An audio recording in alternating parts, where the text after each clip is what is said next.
you want to understand the plight of Bihar, you have to understand how and when it started.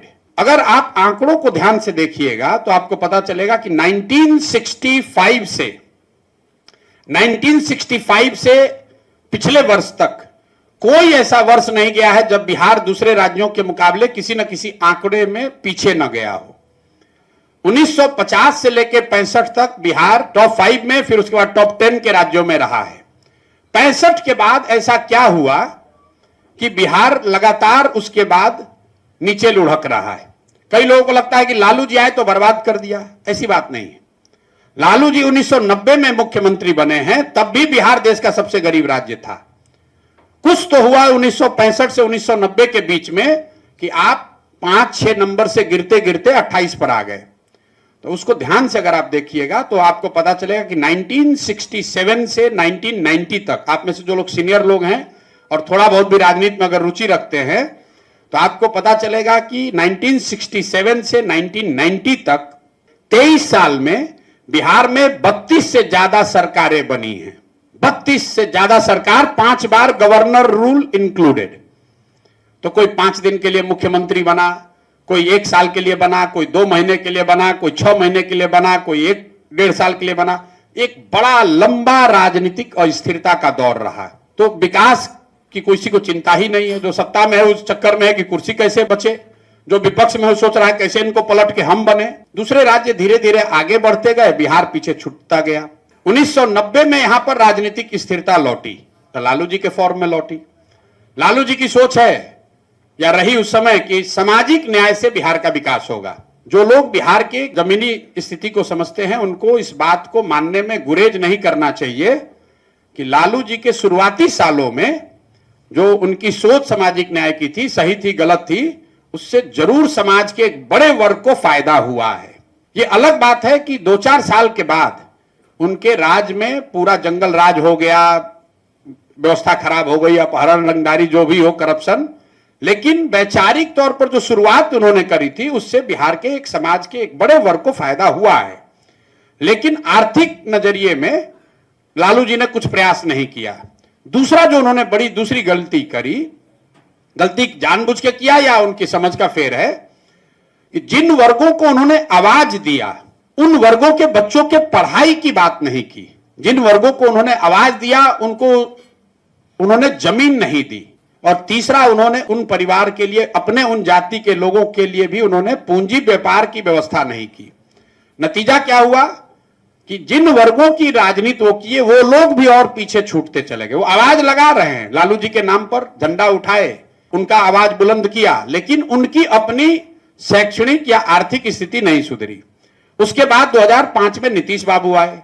पहले 5 साल में आपको हमको बिहार सुधरता हुआ दिखा, बिल्कुल दिखा।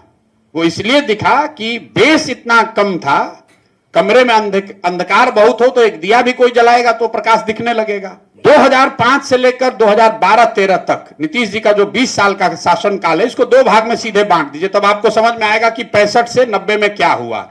नीतीश कुमार वही हैं, व्यवस्था वही है, बिहार की सरकार वही है, समाज वही है, जाति वही है। लेकिन 2005 से लेकर 2012-13 तक जो नीतीश जी की सरकार चली उसमें बिहार सुधरता हुआ दिखा। और 2013 से लेकर अभी तक जो सरकार चल रही है उसमें आपको बिहार बिगड़ता हुआ दिख रहा है। ऐसा क्यों?